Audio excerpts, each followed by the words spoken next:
The temperature had dropped fast enough to hurt. Ingrid felt it first in her fingertips, that specific mean cold that comes off a northern lake when the wind turns east and the sky goes the color of old pewter.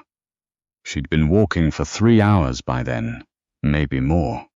Her boots had soaked through before she'd even crossed the tree line, and now each step made a sound like wet paper tearing. She hadn't planned to be out here. That was the thing she kept circling back to, the thought that wouldn't leave her alone even as her body got quieter and quieter. She hadn't planned any of this. The truck had gone off the logging road 12 kilometers back.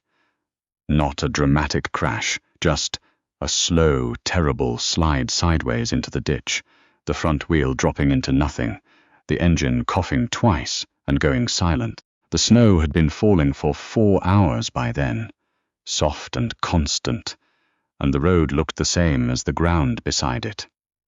She'd known it, the second the steering went loose in her hands. She'd known, and there was nothing to do about it. Her phone had signaled for about 40 seconds after she climbed out, enough to see that no one had called, not enough to get a message through. She'd started walking because the alternative was sitting in the cab of a truck that would be invisible from the road by morning. There were no other options. That was the particular kind of cold she felt now. Not just in her fingers, not just in her wet feet, but somewhere in the middle of her chest. No options. No one who knew where she was. No one who would notice, tonight, that she hadn't arrived anywhere. The tree line broke open without warning, and she nearly walked into a fence post. She stopped, blinked the snowflakes off her lashes, and looked up. There was a cabin set back from the tree line by maybe 30 meters, low and dark, built from logs that had gone nearly black with age. A woodpile ran the length of one wall, stacked taller than her head. There was a covered porch with an axe leaning against the rail, handle up. A pair of heavy wool socks hung frozen stiff from a cord strung between 2 posts, and smoke. A thin, steady ribbon of it rising from the stone chimney. Ingrid stood there for a long moment. She'd grown up being told certain things about men who lived alone in the bush. She'd been told those things enough times and in enough different ways that they'd stopped feeling like warnings and started feeling like facts. Men like that were unpredictable. Men like that didn't follow the same rules. Her feet were numb past the ankle. She walked toward the light. She knocked twice before she heard anything, a heavy, unhurried sound from inside, like furniture being moved or a chair pushed back. Then footsteps. Not fast, not slow, just even. The door opened. The man standing there was large in a way that wasn't immediately about height, though he was tall enough. It was more that he seemed to take up a specific amount of space and have decided, long ago, to be comfortable with it. He wore a dark canvas work shirt, sleeves rolled to the elbow, and he looked at her with an expression she couldn't immediately name. Not suspicious, not welcoming, more like someone doing a calculation they'd done before. He had a short-handled axe in his right hand, not raised, just held the way you'd carry a hammer on a job site. She didn't think he'd noticed he was holding it, she said. My truck went off the road. He looked at her for another moment, then past her at the dark and the snow. How far? Maybe 12 kilometers toward the highway. He looked at her boots, looked at her face, set the axe down against the doorframe without looking at it. Come in, he said. You're letting the cold in. It was not exactly a warm invitation, but he stepped back and she went inside. The cabin was one room, mostly. A cast-iron stove against the far wall with a fire already built up behind the glass. A table with 2 chairs, a cot along one wall, a larger bed along the other, separated by a curtain on a rod, shelves of canned goods, tools, a few books with broken spines. On the table, a tin mug, and a bowl with what looked like venison stew going cold in it. He'd been eating alone when she knocked. He said, nodding at the chair closest to the stove. She sat. She didn't argue with it, didn't do the thing she usually did, which was to say she was fine. She didn't need anything. She was sorry to bother. She sat because her legs had made a decision before her brain caught up. He moved to the stove without asking her anything. He lifted the lid on a second pot, gave it a stir. Hung her coat. He'd taken it from her at the door without ceremony, the way you'd take something heavy from someone who'd been carrying it too long, on a peg near the fire. "You're from away," he said. It wasn't a question, she said. "Originally, I've been up in Kenora for work." He didn't say anything to that. "I'm sorry," she said. "To just show up." He turned around and looked at her. He had dark eyes and a few days of beard and the kind of stillness that she associated, usually, with people who'd been alone long enough to stop performing calm and just become it. "People don't show up here unless something's gone wrong," he said. "So." He turned back to the stove. She watched him move around the small space and tried to figure out what she was afraid of, exactly, and couldn't find the shape of it. He didn't look at her the way she'd been looked at in certain rooms. He didn't stand too close. He moved like a man who had enough space for himself and didn't need any of hers. Her name was Ingrid. She didn't tell him that yet. His name, she found out later, was Dex. He gave her the stew, which was better than it had looked in the bowl. He reheated it without comment and set it in front of her with a spoon and a piece of bread that was a day old, but still held together. She ate all of it. She hadn't eaten since early afternoon, and it was well past 9 by now, and she'd been walking in the cold for 3 hours, and her body just needed something. And she gave it what it was asking for. He sat back down with his own bowl and finished his supper like she wasn't there, mostly. Not rudely, just not making a production of having company. "Is there cell signal out here?" she asked, when she'd eaten enough to think again. "Sometimes, better on the south side of the hill." He nodded at the wall behind her.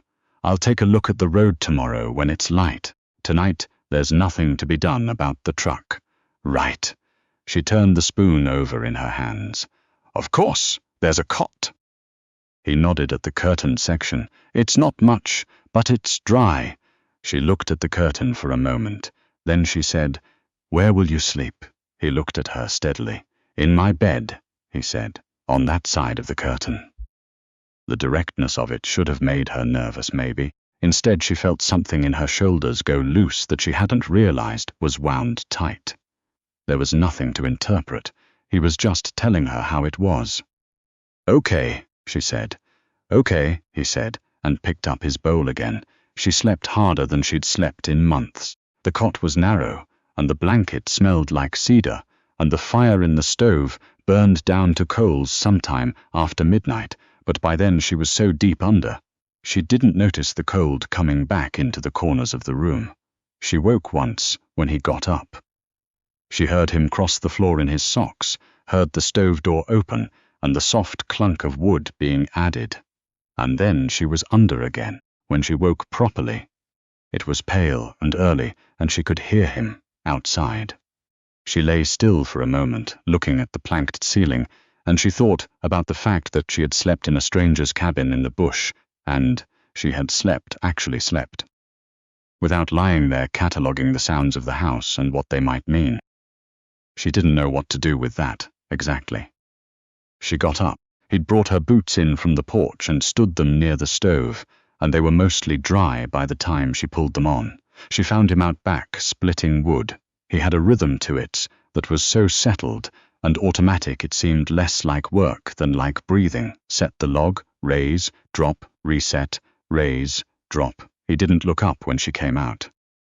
"Morning," he said. "Morning." She crossed her arms against the cold. The snow had stopped overnight, and the sky was that flat, pale grey that meant more coming. "Can I help?" He glanced at her then. Not dismissive, not amused. "Just checking something." "You can stack," he said, and nodded at the split wood around his feet. So she stacked. They worked for about 40 minutes without much conversation. She asked his name about 10 minutes in, because it had started to feel strange not to know it. And he told her. "Dex," she said hers. He nodded like he was filing it somewhere. When the pile was at his shoulder, he set them all down and said, "Coffee." They went inside. She was on her second cup. when she found herself telling him about the drive-up. Not the accident specifically. She'd told him the facts of that the night before, but the reason for it.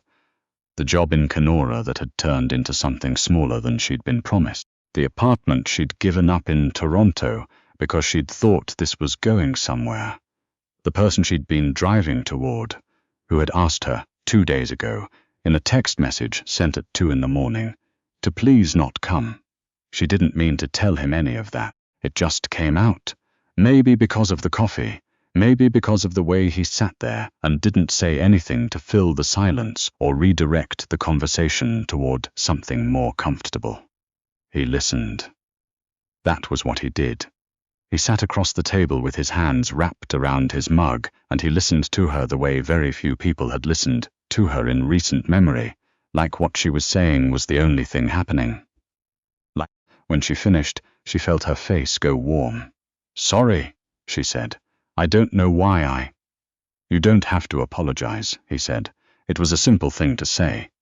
She'd heard it before, probably, but right now, in this particular cabin with snow on every window and her hand still cold inside despite the fire, it landed somewhere it hadn't been landing lately. "You got people who know where you were headed?" he asked. "My sister," she said. "In Dryden. I was going to stop there on the way back." "We'll get a message to her," he said. "I've got a radio." She hadn't thought to ask about a radio. It occurred to her now that she'd been operating. Since the truck went off the road, in a very small and immediate way, the next step, the next step, the next step.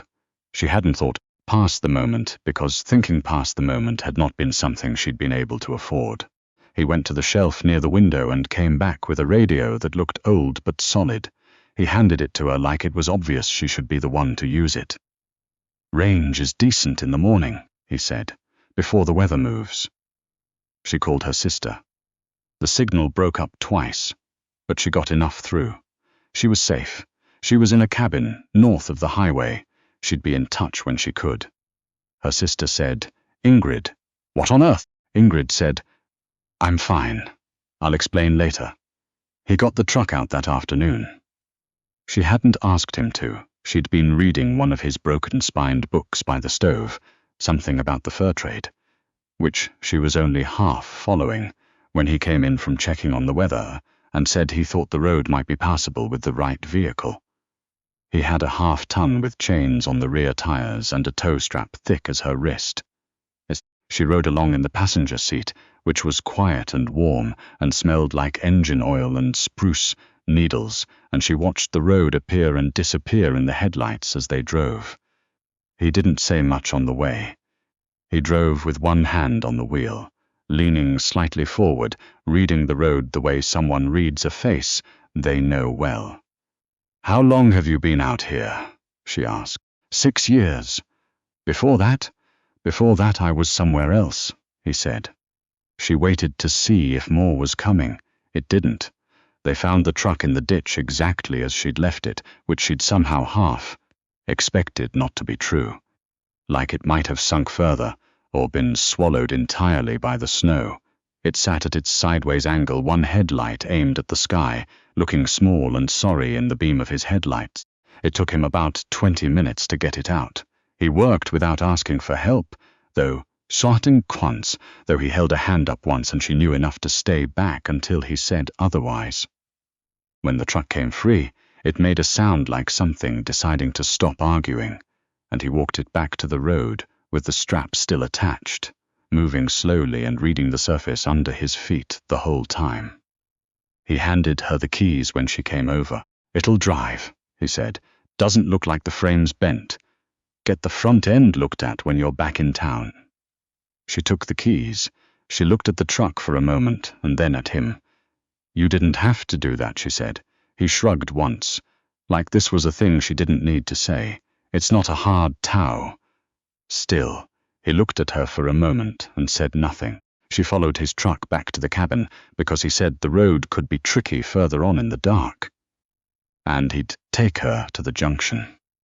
He'd just said it like it was the logical next step, and turned around before she could think of a reason to argue. At the cabin, She went inside long enough to collect her coat and her bag, and the book she'd been reading. She caught herself picking it up by habit and put it back, embarrassed, and he had a thermos of coffee ready by the door. "For the drive," he said. She looked at it. She looked at him. She took it. She was almost to the door when she thought about the bill, which was an absurd thing to think. There was no bill. You couldn't pay someone for this, but she felt the old reflex. The one that said every kindness had a cost, and it was better to name it now than to find it out later. And she turned around. "I want to." "No," he said, without waiting for her to finish. She looked at him. "You don't owe me anything," he said. "That's not what this is." She stood there for a moment in the doorway, with the cold coming in around her legs and the light from the stove, throwing everything in copper and amber, and she tried to understand why those words, specifically, made her throat go tight. She'd been told that before, by people who'd then made very clear, eventually, that it wasn't true, but he was just standing there with his arms at his sides and his face doing nothing in particular, and she believed him. She didn't know why. She just did. She was 3 steps off the porch, boots on packed snow, thermos in both hands, truck keys in her pocket when she stopped. She didn't plan it. She hadn't been building up to it on the drive back, hadn't been rehearsing anything. Her feet just stopped, and she stood there in the snow and looked at the dark tree line and the pale sky and thought about the apartment she'd given up, and the job that had been smaller than promised, and the 2 a.m. text that had said, "Pleasey, don't come," and the 3 hours she'd spent walking in the cold because she had no one who knew where she was. She heard the cabin door creak and thought he'd gone back inside. She turned around. He was standing on the porch. He hadn't moved.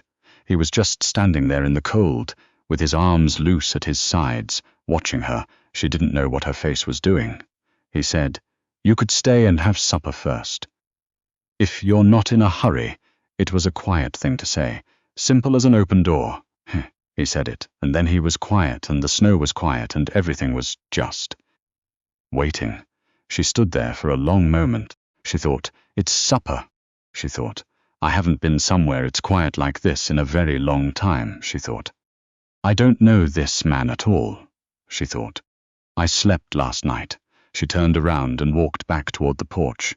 She said, "Yeah, okay." He stepped aside to let her back in, and he didn't make anything of it.